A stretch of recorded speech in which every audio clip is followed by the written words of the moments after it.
especially to be in person and be able to talk and see each other, and everyone gets to meet each other instead of just listening to us on a screen. So definitely a big thanks to Mindgrub for not only being our branding partner for this year's Design Month, which is amazing, but also partnering on this event, and everything in a very tight timeline that they were very generous to work with us on. I think, no. The fun thing about in-person events is when your speaker who's based on the West Coast and is planning to be in town, or their travel plans cancel, so.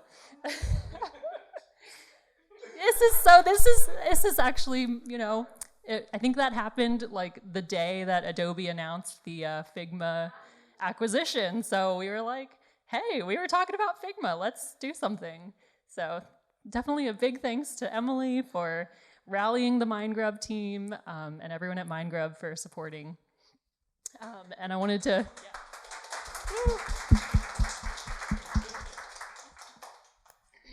So if you don't know AIGA, we in Baltimore are one of 74 chapters.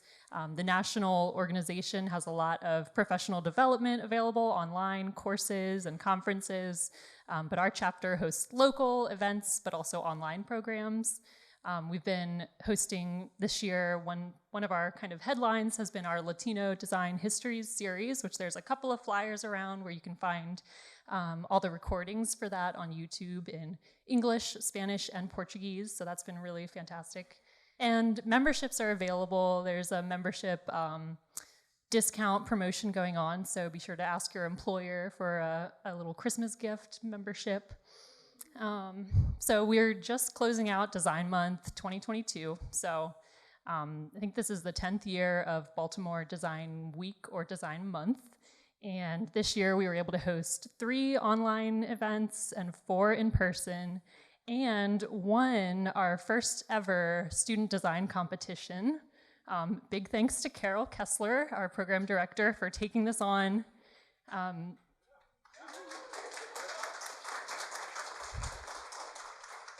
Also on an incredibly short timeline, there was a former chapter in Blue Ridge who folded, and they reached out to us to take over their long-running tradition that a lot of educators count on. They have it in their curriculum, and we were able to get it running just in time, so it's been really cool too. Thank you, Carol.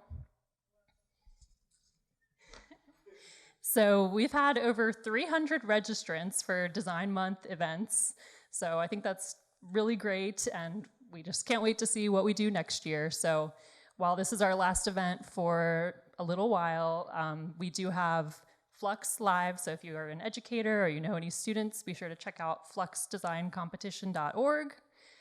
And we also have board nominations open, so for those of us who have these pink tags, I'm bored, talk to me, be sure to come talk to us if you're interested in helping to, you know, create events like this, or, you know, whatever it is that you want to see. You can create it. We also have some past board members here. Valerie, our past president, Kim Loper here, and Ben Guarino, who's our moderator for the night. So stay, you know, people stay in the community. So thank you all. And that's all I have. So next, Ben Shapiro is here, going to give us a little information about Mindgrub.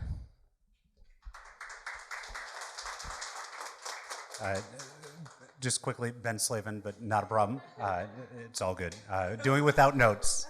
So yeah, just wanted to thank you all for joining. My name is Ben Slavin. I lead strategy and design here at Mindgrub.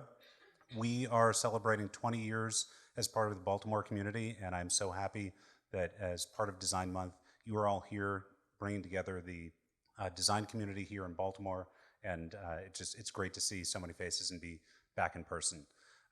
I'm also really proud of the team that we've built. We are now about 120 people, many of whom are still here and call Baltimore home. You're going to get to meet a few of them today, developers and designers, as we talk a little bit about Figma. Really proud of the work that we're doing to bring human-centered design, not just to software, but also to our work in branding and marketing and throughout all of the work that we do. So to AIGA and those who helped put this together, Emilee on our team, and all of the speakers. Just want to say thank you. Thank you, everyone else, for being here. And without further ado, I think I hand this over to Ben, the other Ben. Thank you. Well, hello, welcome. So yeah, the discussion has finally come on, and here we are to battle Figma. But yeah, no. So I'm excited. I'm very anxious to hear what everyone has to say tonight. So I guess we can start off with our introducing our panelists.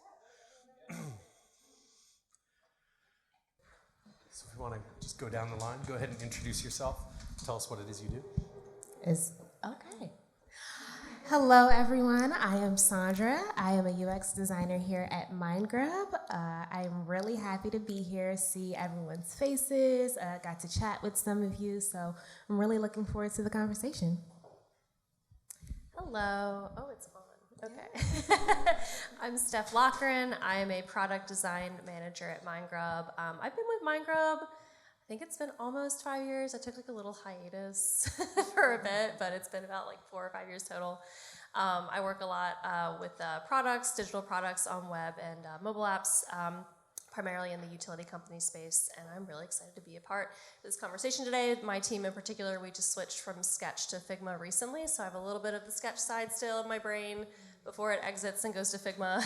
So I have all sorts of good and bad things to say about both things and kind of the challenges that my team has been facing. So really excited to talk to you all tonight. Hi, my name is Evan Reisberg, Interactive Design Manager here at Mindgrub. I focus on the consultancy side. So really like the long-term projects with our enterprise clients. Manage a small team that's mainly in Figma using the tool for UX and UI recommendations and optimization. Hey everyone. I'm Emilee Beeson.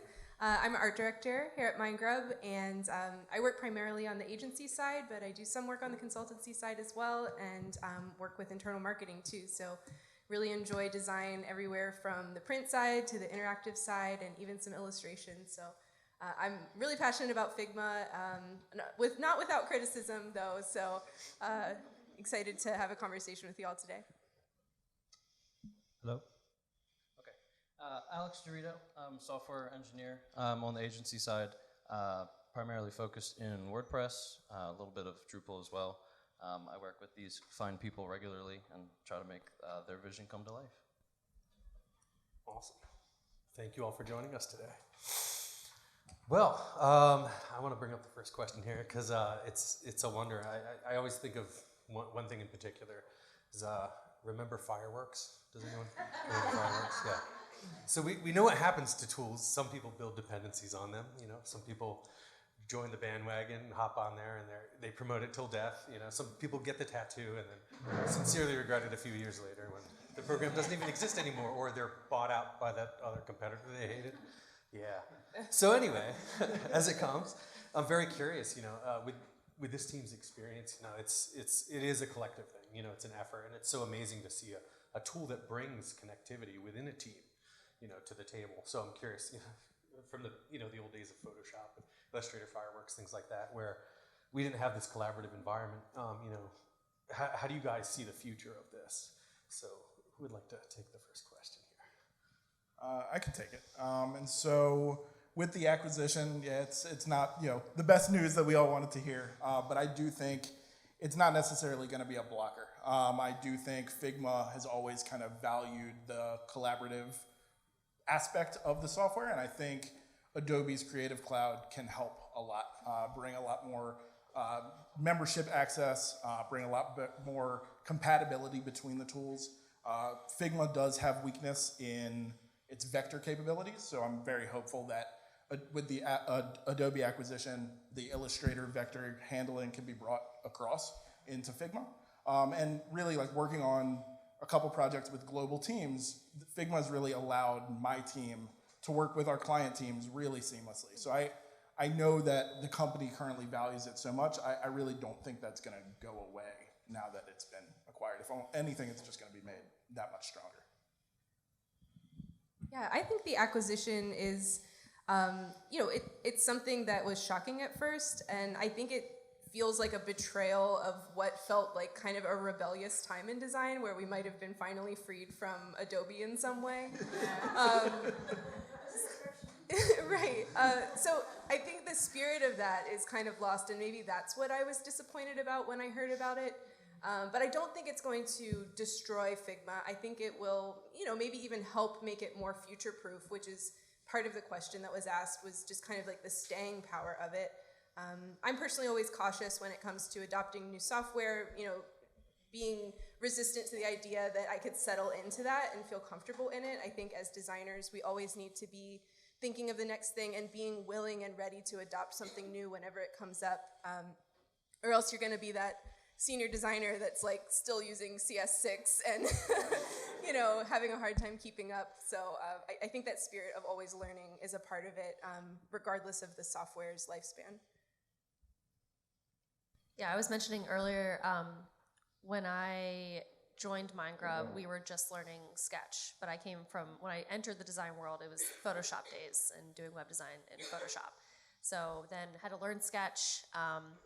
Figma came around and our team finally adopted it, earlier this year, started working with it. So just that, just kind of what Emilee was saying, that spirit of just always wanting to learn and kind of having that student, mentality, I think is really going to help you in the long run.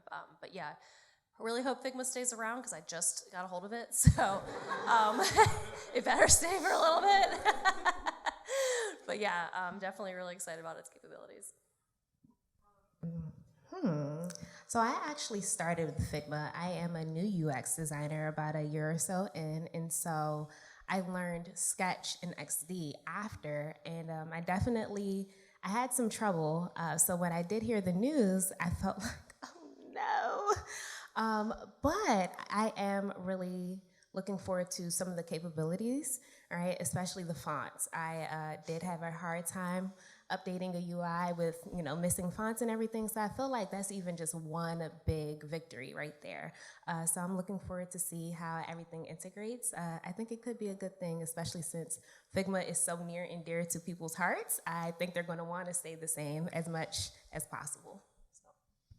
Yeah, and from a dev perspective, working with XD files or Figma, I don't think the acquisition really affects us too much.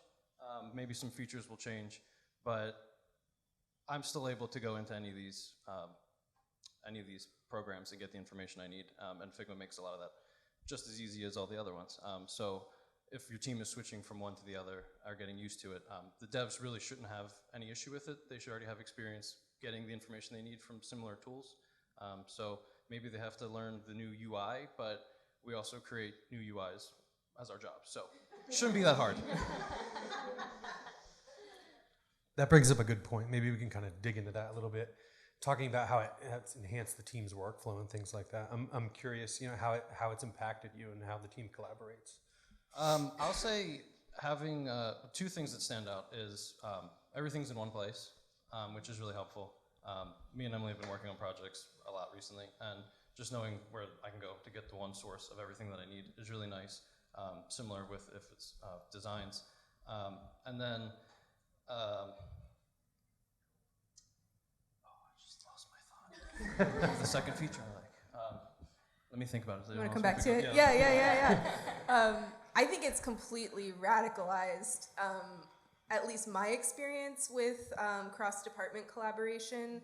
And it could just be because my transition to Figma was in line with when I started working at Mindgrub, so it could have been some of Mindgrub's collaborative culture also playing into that, but I really feel like just having the entire team from UX to design to dev all in the same piece of software where you can do really complex prototypes, design systems, it's just the tools are all there and it's so powerful.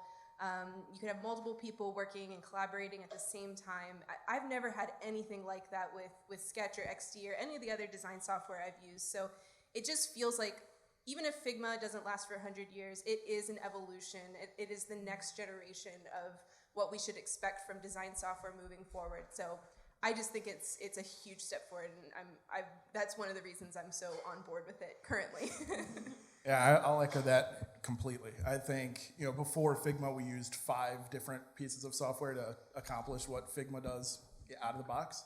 And I also think like, building UI, designing UI, like we can now design more like developers build UI. It really has enabled us to design like developers, which for scalable projects just makes it that much better. The library functionality, being able to break things down easily into atomic structure, scale that, it's so much easier in Figma than it's ever been before. And also being able to work with somebody in China, in India, in US, in Europe, all at the same time on a given file is just, like you said, it's a revolutionary experience in terms of design, and I think that's not gonna change even if Figma goes away. That's gonna be the path forward. I think what I really liked about what he said too is designing like dev thinks, which let's take WordPress for example, and Gutenberg, which has block components, and they can be reusable in different parts of the site. You can drag and drop, reorder, throw things around, and having the components designed with that in mind goes a long way when you're moving these parts around. And the other thing that I remembered was the fact that they can make really nice component libraries for us, where I can know if I'm looking at the component library heading 1 style, I know that that's going to be applied everywhere in their designs. And it allows us to communicate easily about the same exact thing, whatever it is. It just makes it really simple to refer back to it. They can update it, and it's everywhere that I need it to be. One thing that getting into Figma for the first time really, I guess, like our team had to adjust to was just trying to organize things a little bit better. I think, like I said, I really am excited that we moved towards Figma with my team, but we did have to kind of like think about how we were organizing our project. It used to be, so we used Abstract, Sketch, and Envision, and so we could really control what our product team and what our development team what they were seeing. So we would be able to kind of, okay, we're in sprint 9, but development, they're building designs from sprint 7. So like we're always, 2 sprints ahead of them. So we would be able to control like what the development team would see. We would link to their like user stories and things like that and say, okay, development team, you're building this component. And maybe that component has green icons, but then maybe 2 sprints from what my team's working on a design, we have purple icons all of a sudden. So we were able to really control what they were seeing with going from Sketch to Envision. And when we were all working in Figma all at once, all of a sudden it was like information overload for some of our team members. So it really forced our team to be strategic and like make sure we were organizing our components properly. I actually had to sync with Evan about this, and because I was like, help me. And so from there, we established like a workflow. We provided documentation in Figma too. We have like a little card that we would put next to our designs that says like, this is in progress, this is in review. Here's some notes on like what the status is, and then we would link to the user story. And I mean, I'm not the type of person to want to like, it took me a while to really like documentation, but like just, by like 5 seconds or like a minute of just providing some notes and just saying this is in review or whatever, like it just alleviates so much stress with everyone being in the same file. So I love that, Figma made it accessible for everyone. It did cause a little bit of chaos at the beginning when everyone's in your file and they see, I guess like my brain dump of designs. But like, just, taking a second to like organize things, really helped, especially when design is expected to be working like 2 sprints ahead of development. You don't want to confuse them and make them think like, oh wait, was I supposed to be working on this? No, that's something that my team's working on, you're doing this. So it really challenged us to be more organized about our components. I think in the long run, it's benefiting just the project as a whole. But I'd say that was one challenge in the beginning that we faced when we switched. Now it's a lot better now that we're like documenting things, and I think we could have benefited from that in Sketch as well.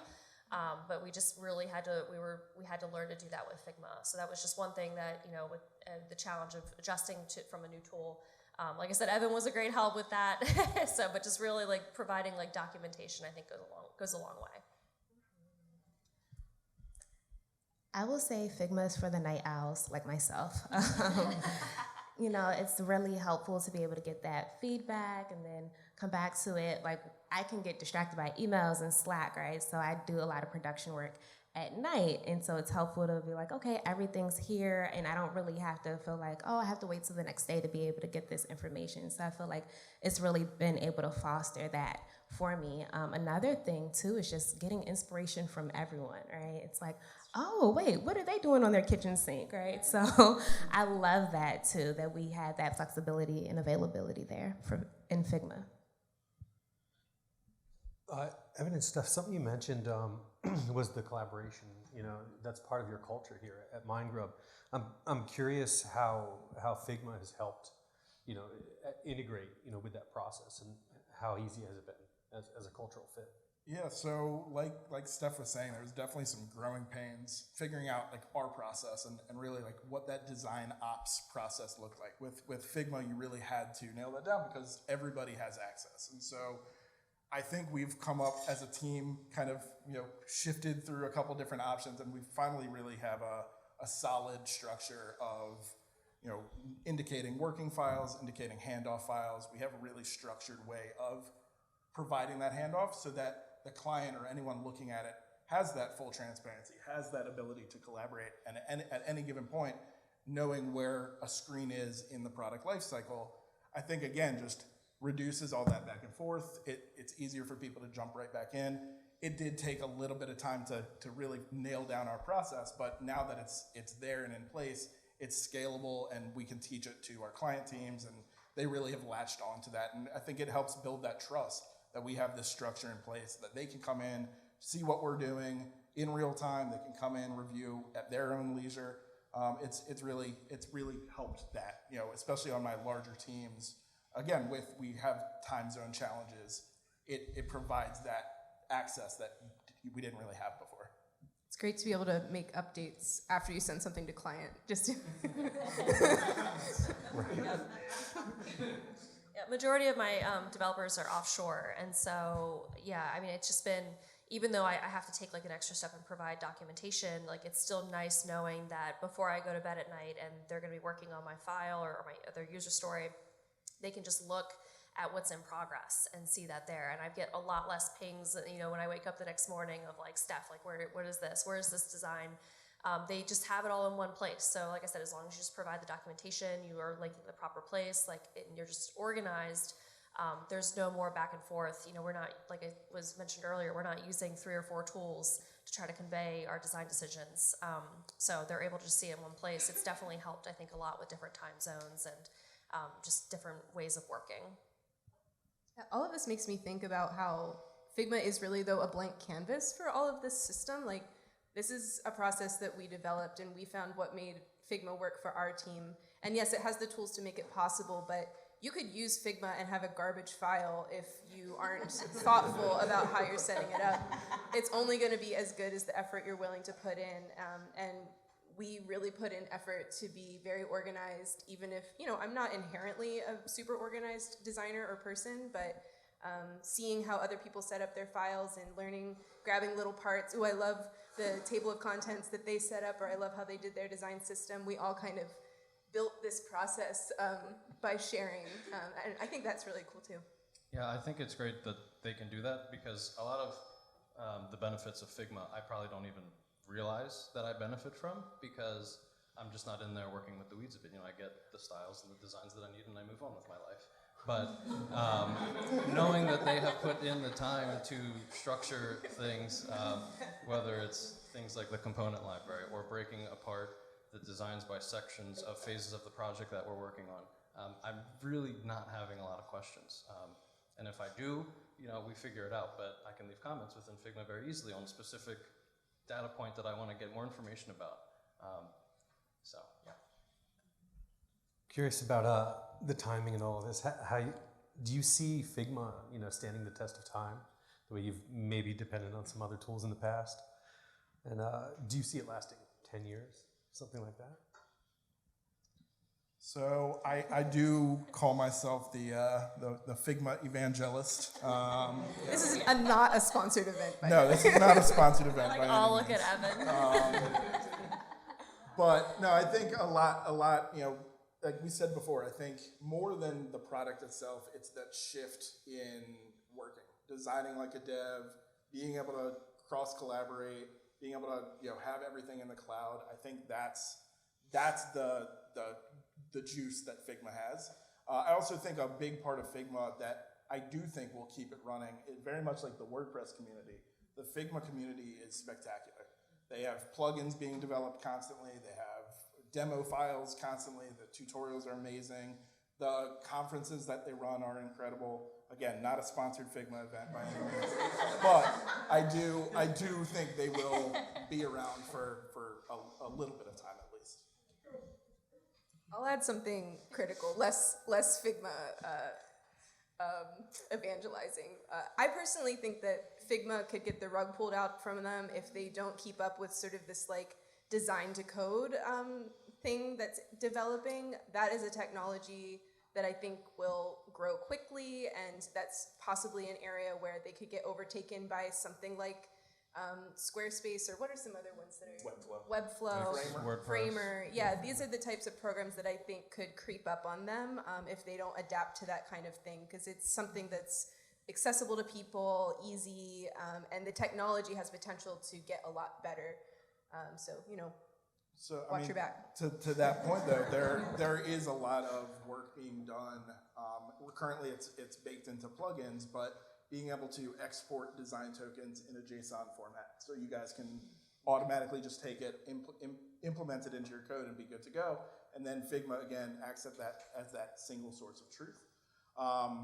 But I agree. I think like there's a lot of risk in that web to code space, design to code space. If my old creative director was here tonight, he would be like, he always used to have this motto of like, my job as a designer is not to make developers' lives easier. So, but wonderful. I know. Here's what, but we need to be able to like talk to each other. So we need to be able to communicate, and I feel like Figma does that really well. But I do think that with some of those like the Framer and stuff like that could be approaching that territory. But like it needs to be a happy balance. But just made me think of that. We need to be able to talk to each other, but not try to like automate our work and things like that. So.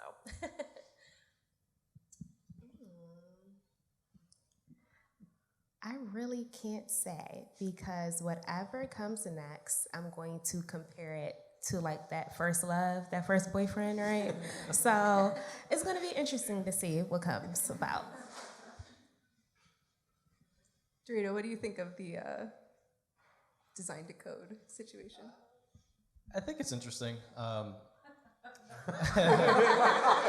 think the services where you can just kind of have these page builders and stuff is very neat.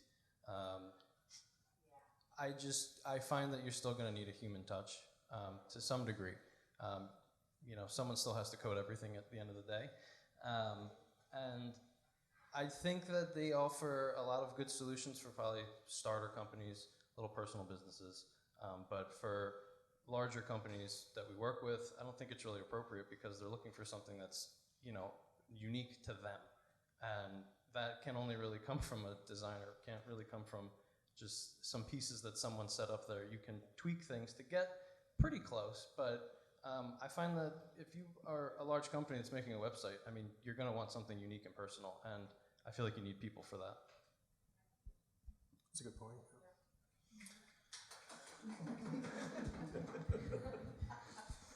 Yes. Yeah, no, there's a lot as far as remaining humble and trying to be, I call it tool agnostic.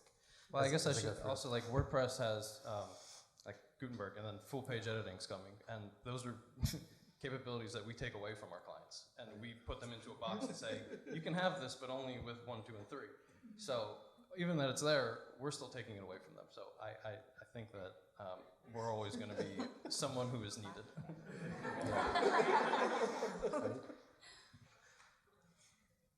I'm curious, do any of you have any major insights that were those wise observations as you went through the process of transitioning and adapting Figma to your teams, coming up with the design ops and the whole workflow back and forth, team member agreements, whatever it may have been that process you went through? I'm kind of curious, do you have any standout tips that you would, speak to any designers or teams or managers who are looking, to transition and integrate into their own? I could say from a dev perspective that we shouldn't be the blocker. Like your dev should be able to get on board with it. It's not hard to work with or use, and I've enjoyed my time using it. I'm in there every day, but we should not be a reason that anyone says don't use Figma. Can we get that in writing? Yes. I'd say learn auto layout first. It will change your life. That was the first thing our team did, was we learned how to use auto layout. It just saved us so much time with like cards and things like that, and just adding new content. Like, we really wanted to get that down. That was something that like I really wanted to try to make work in Sketch. Like, I know that there was an auto layout plugin. I just always finagled with it for like hours. I could never get it to work, and I just ended up like rage detaching my symbols. So I think like auto layout like in Figma is so wonderful. Like, definitely try to get that down first. I'm going to say establishing a culture of sharing is really important. I think that's something that's been unique in my experience here, where it can be easy as a designer, as a creative, to be a little guarded when you're in an environment that is traditionally competitive. Agency work and design work can be competitive, but I feel really comfortable with this team, like pulling stuff that from their setup, and them not feeling defensive that I'm taking from them or that they're taking from me. We're just working together to learn this program and kind of like make it the best we can for each other, for our team. And it's just this really positive, collaborative spirit. And I don't know if that's something that can be injected into a company if it's not already there, but I do think it's really important, if you're going to onboard an entire team, that you have this culture of like, it's okay to make mistakes when you're learning. Let's set up a call. I can help you with this. That's something that we've just worked really fluidly on, and I think it's been a huge benefit for us as we've onboarded the entire team. Yeah, I feel like I feel benefits of that because jumping from project to project through different designers, the more stuff that is the same, it just makes my job easier. I can expect similar files and similar working documents, so I definitely feel the benefits of all you guys' collaboration. I would say talk to your local Figma evangelist, actually. Emily and Evan have helped me significantly with Figma, so big shout outs to them, and I think you'll always have that person on your team who's going to be available and willing to do that, and so I would say reach out to them with any questions that you have. And then, of course, components, because how many times have I found one little sneaky thing that didn't update because I didn't create it as a component? So make your components. Yeah, I would just say, like, myself as a COVID hire, Emily as a COVID hire, we missed that, like, riffing off of each other while we're designing. So being able to just go through anybody's file on the team, and again, like, having our guards down, knowing that anyone can go in our files, has been huge. It's been great to, like, pick up on people's design preferences, and, being able to, like, know them as designers through Figma is not something that we previously would have been able to do entirely remote. So that's something that I've valued tremendously. That's awesome. Yeah, having spent some time as a team leader, I know collaborative environments can be ambiguous, especially for new team members and things like that, or people who are not familiar with those cultures or environments. So it's definitely a tool that encourages that. So for some of us who didn't have Mural or Miro or Lucid Spark or one of those variations, that kind of bring you into that environment. But the key is like transparency. It helps reveal things to us. And in that, with those informed decisions, we can make better decisions about how we design and how we come together. With that, I would like to turn it over to the audience. We have 20 minutes now for questions from the audience. So, more practical. We spoke a lot about like being very organized, about the files that somebody else can go and know when to hand off. As you mentioned, like this is like in progress and this is review and so forth. Can you give like the high level buckets in that process? Basically, what are your buckets like in progress? Review, first round edits, I don't know, so forth. So I'm asking because I'm kind of adults. Yeah, so we built a screen annotation component. So again, you just kind of pull it next to your screen. And the ones that I have blocked to do, in progress, internal review, client review, approved, in production, and completed. So it really encompasses the entire life cycle from discovery through product launch. Yeah, I think it too, like the different kind of buckets, if you're looking for those statuses, also just depends on your workflow. Right. Like for us, like we don't really have like client review, but we have like ready for sprint demo, ready for mid-sprint, in review, in progress. So I think it really depends on like what your deadlines are like and what your process is, and you can maybe establish those buckets. But then yeah, just like as Evan mentioned, just having that component that you can have sit side by side with like a design has been super helpful for us. Another piece of our setup that I think is really important is our division between working documents and client-facing documents. That's actually something we didn't learn right away, kind of figured out through trial and error when we first adopted Figma, that if it's a live file and you send that link to the client, they're going to see it change when you're working on revisions, when you might not be ready for them to see it yet. So we found it's really useful to have a separate file that's detached from your component library so that you can preserve version control and client-facing links and share them freely, and then you keep your internal documents a little bit more guarded to just the internal team, and you could work more freely in there without worrying about a client seeing all that mess. Yeah, we just started doing that recently because like we would be sharing, our designs to like the whole team, and they would see all the comments and all that stuff. Comments. All Be the aware comments. of the There's comments. so many comments. It's like too easy to add comments in Figma. So I Now really, you can do it on your phone. oh my god, no. In the right file. Yeah, no, I really like having that separate prototype. But I think that's when we did the full onboarding with the team, that was one of the biggest pushbacks we got, was this freaking out, scary thing of what can the client see? Oh no, they can see our comments. And once we got that figured out, that really became a non-issue, and everyone was much more on board when we had like a system figured out for that. So when how do you send? Do you make a copy?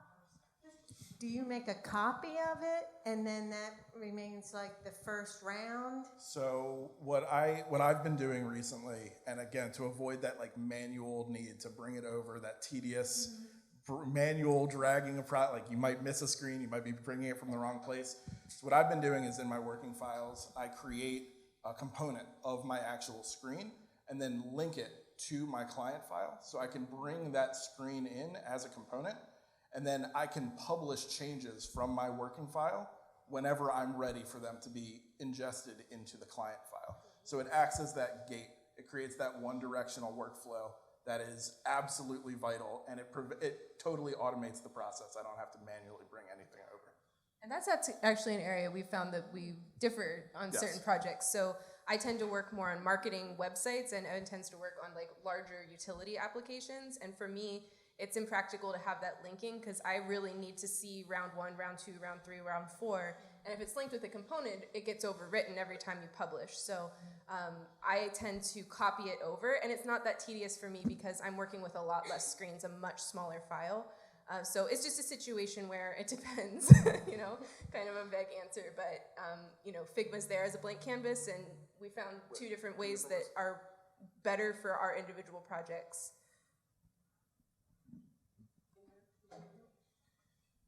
I have 7,000 questions. I'm gonna try to pare it down to 5. Cut me off, please. I took notes. Okay, so my name's Ann Stringer. I previously worked at Stanley Black & Decker and then a number of local agencies here in Baltimore. I created the first UX team at SBD internally. Very, very fun. It's incredible to see you all up here. You're so charismatic. It's fabulous. So thank you for sharing. Okay, first question from Client Hat.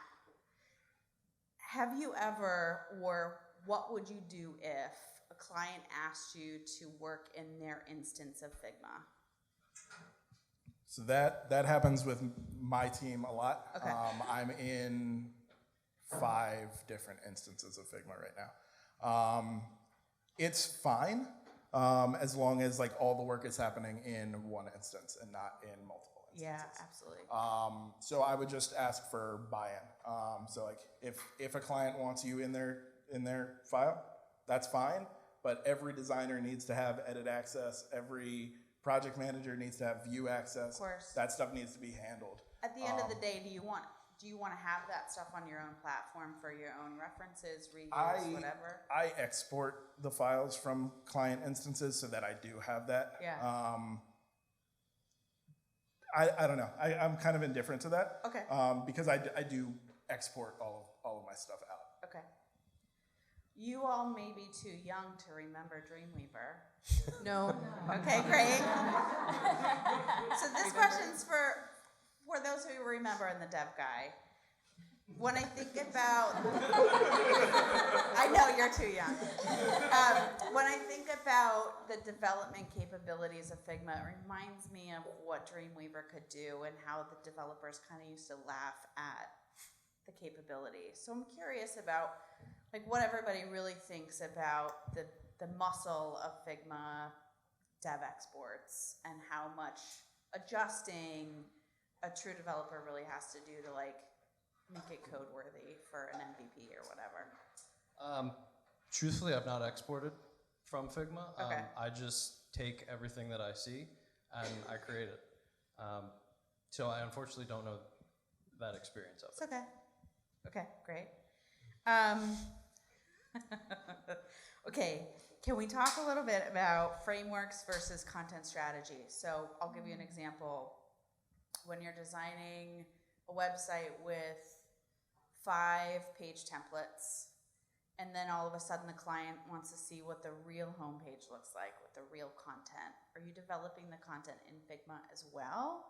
Do you have content strategists involved? Like, how does that experience work for you all?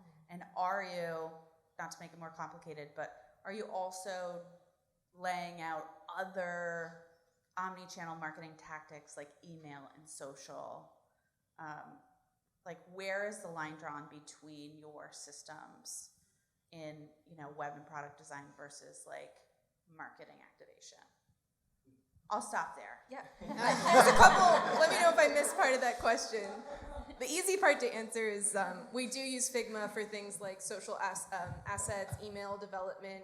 That's a smaller part of, I think, the overall projects that we're on. I tend to do a lot because I'm on the internal marketing team and we do a lot of stuff for social media and for emails.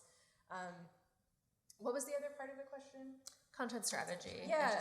I wouldn't say, maybe, I don't know if it's true on all of your projects, but I tend to do marketing websites, like I said before, and we really don't get into using like real copy or content in the flat designs at all, unless there would be some specific request. I think partially it's because we haven't pulled the copywriters into that. I think there's potential for it to be there. Right now we're doing a system where we like provide character counts with our flat designs, and then they tend to work with the client in a platform that they're more comfortable with, so that they can collaborate within like maybe something as simple as a Google Doc, but I know there are some other software pieces that we use. Does anyone know what they're called?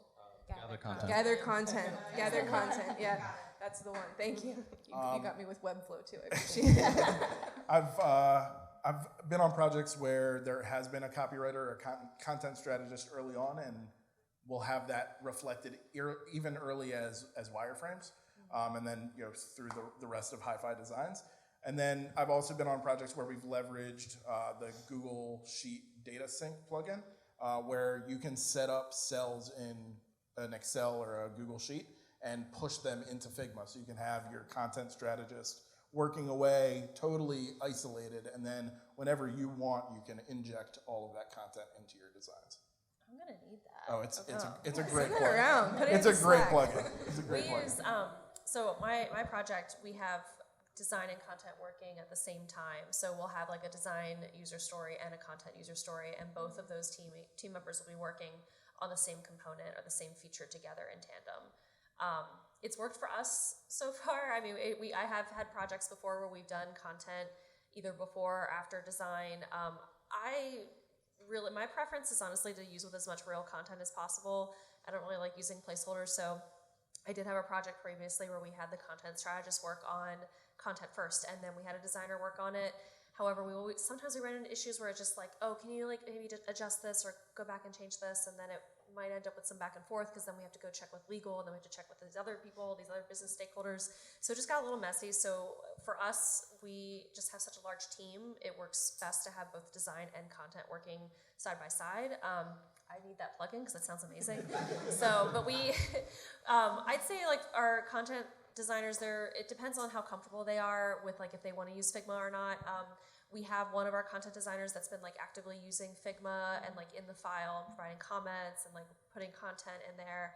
And then we have another content designer that she just prefers to work in Word and then hand me the document, and then I update that in my Figma file. And I don't want to mess with how she's used to doing it, but we do really like to work on design and content at the same time, and just it feels a lot more collaborative now with Figma.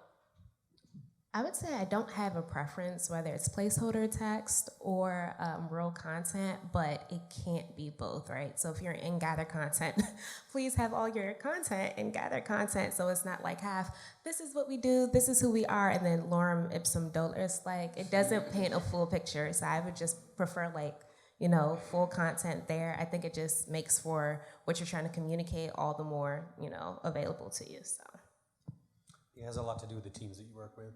Are they going to be distracted by the content you put in front of them, So That's true. They might not look at the design Right. if you have headlines in there. Excellent point. I've seen a lot of documented team member agreements where they kind of break that out and like, you do this in lo-fi, no content, hi-fi content, and then it kind of like shifts. But yeah, there's a lot of that. As Evan mentioned, though, lean into Figma's training resources. There's a lot of amazing plugins, especially for writers and things like that, like Frontitude and some other ones, depending on what you're allowed to use, if legal approves, that integrate beautifully with the software. Another good thing is that might be one of the major benefits of Adobe, coming into the picture here. They're cloud-based libraries, and the way that they sync with content creation and things like that. They do video, they do writing, they do all of it anyway. So that's potentially a good outlet for us. If we watched, what happened with Macromedia and that, there's a lot of good things. It's all good. But yeah, we do have, I think, 10 more minutes. I do have another thing. I was just going to say, another good thing about real content, though, is that it can influence your character counts. I know we've been working on that lately, and I'm like, it will help if we have real content Clients here. don't listen. There's that. So sometimes I think it is helpful to have just a bigger picture, especially when it's a component like stats, right? So it does help to have that content. Yeah, I'll agree. It definitely can, because we're going through a problem now where the client wants to be able to update certain things, but the font sizes are completely different. It's a specific layout because of the design, and we're trying to work through that with them now. So having real content is definitely ideal if we can have it.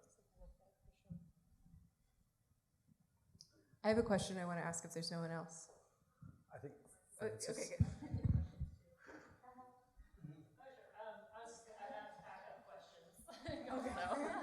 But do you have any favorite plugins? Because it is sort of like, seems like there's a huge world, and I was like, okay, I'm gonna find one icon plugin, but I haven't delved into all that. So anything else that you're like, if you were picking up Figma from day one, you wish you had something?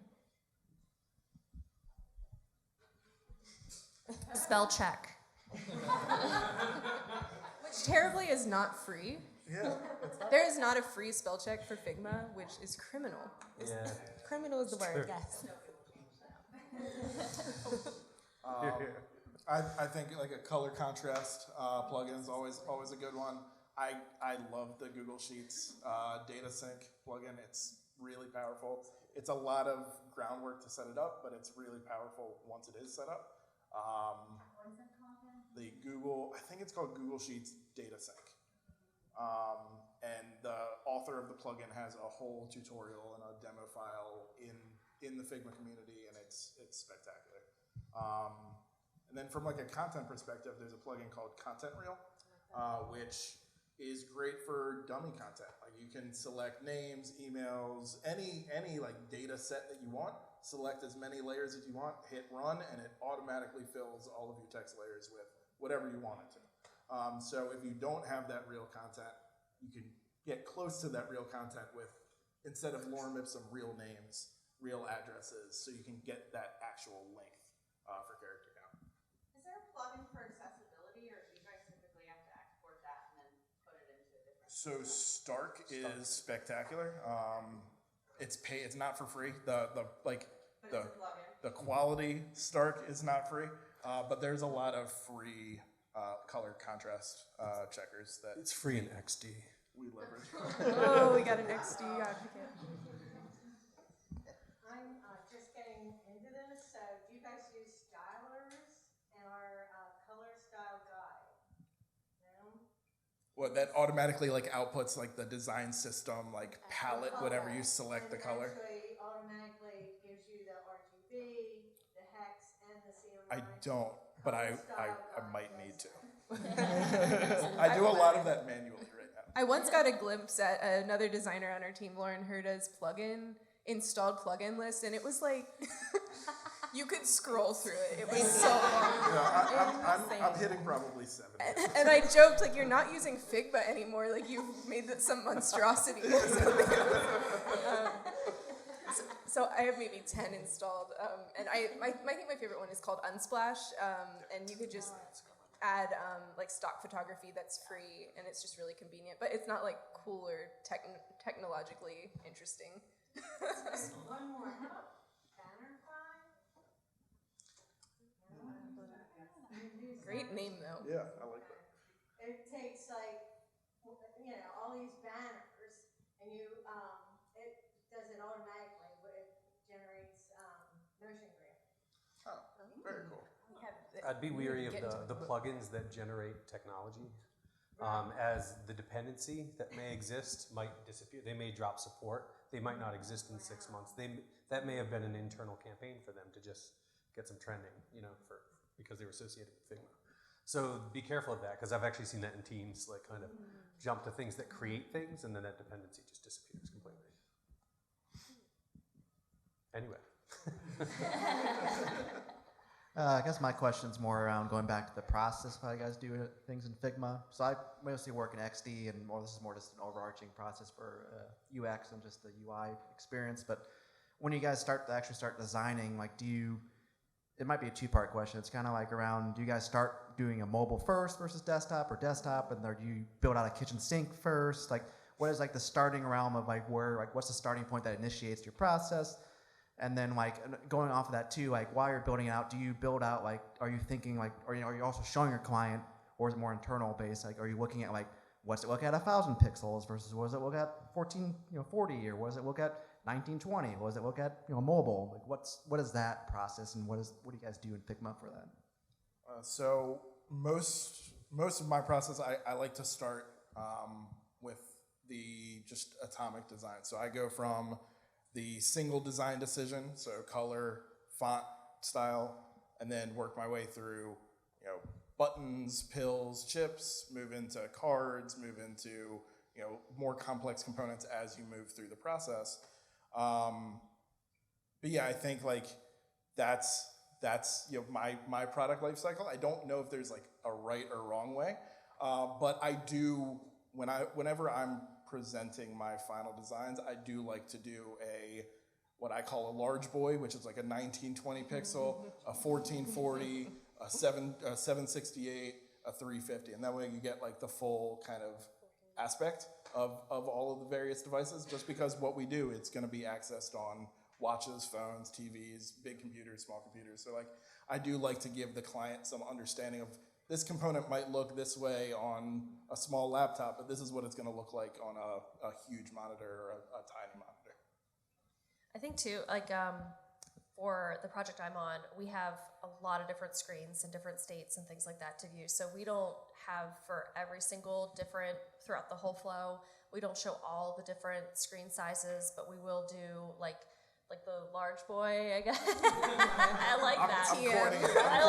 I like that. And then we'll do like a mobile version, and we'll show them like side by side, and we'll do that for if there's like I don't know, like a feature where we're like we want to show like here's what a tooltip looks like when it's hover or you hover over it, or here's this like one feature, here's what it looks like. But when we are showing all of the different states, we'll usually choose like one or the other and just show that like desktop or mobile. But for any like kind of significant change, we'll show like 2 or 3 different types of screen sizes for that, and we'll like have that in the documentation like next to it with a little card that we have of like this is a 1440 and so on.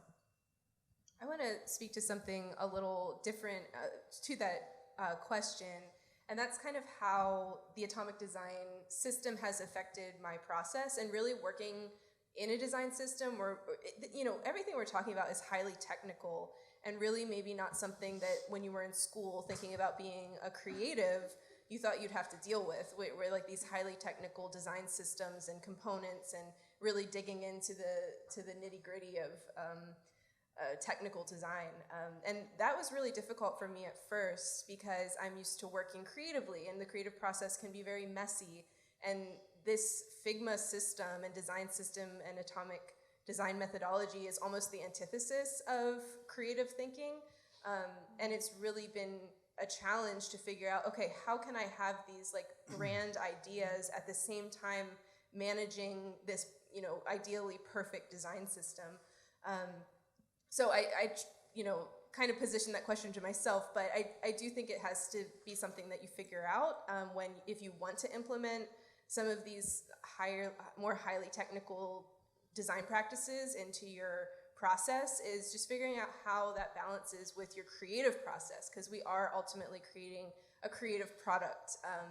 So you have to kind of learn to experiment and think freely and, be messy and work in your file like no one's looking at it, even though they might be.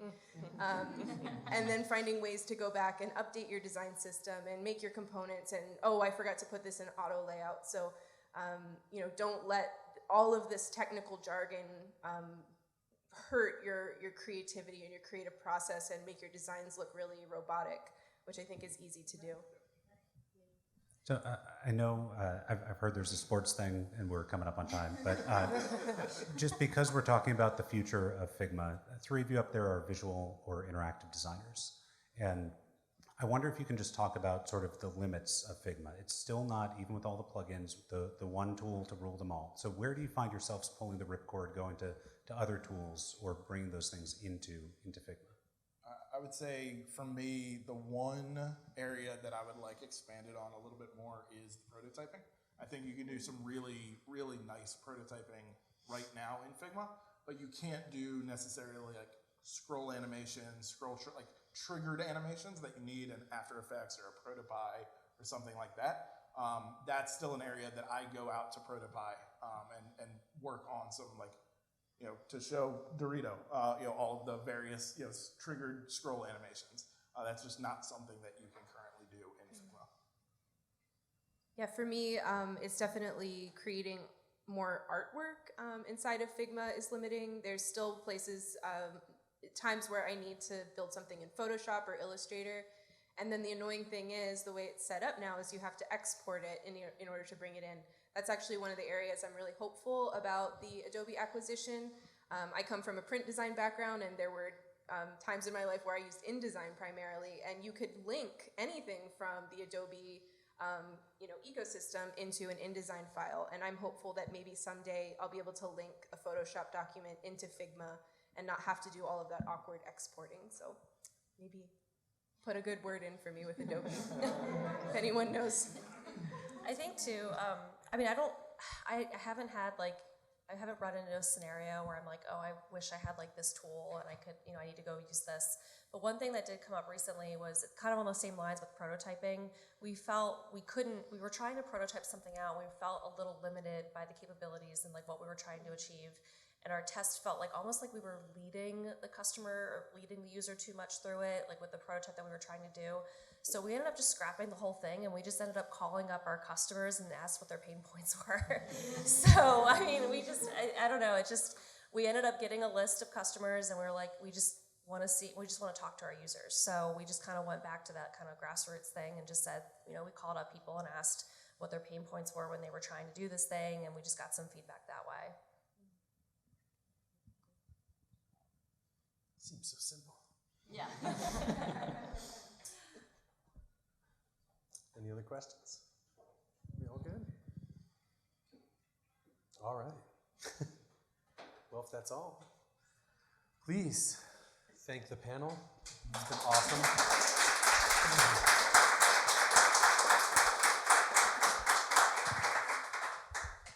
Go Ravens. And yeah, I guess so. We have at least another 30 minutes, I think, to mingle, network, talk, chat, and ask more about plugins.